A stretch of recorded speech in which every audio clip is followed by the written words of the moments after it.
Okay, let's move into talking about this secondary dominance thing. Now, this is kind of like one of those things that I think people hear a lot about. So maybe you've heard about secondary dominance before. Um, it is kind of a hallmark of theory in that, well, a hallmark is the wrong word.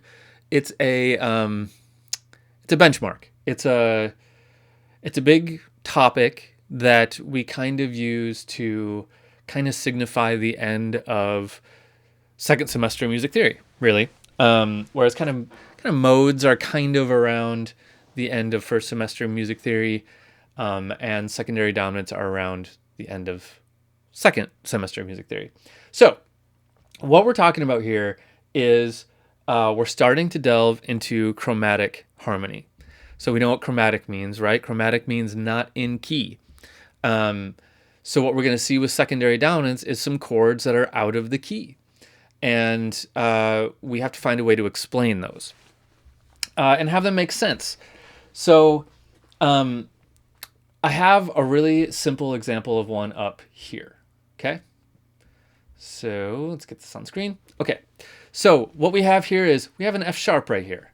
Okay, now before explaining what it means, let's think about when we've seen chromatic chords before, because we have seen chromatic things in music up till now, right? Like this is not totally new.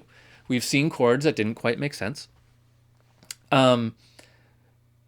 My first reaction, and your first reaction probably, would be that when you see an accidental like this in a piece, you might think, oh, that could be a clue that we're in a minor key and that's adding a leading tone, right? That's our raised seventh.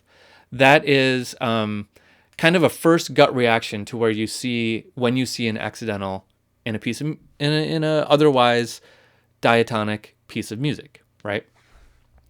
So let's check. Does that make sense? So we're probably in the key of C major here, and so that wouldn't work. But let's assume we're in the key of A minor. Okay, maybe we're in the key of A minor. If we were in the key of A minor, our leading tone would be G sharp, right?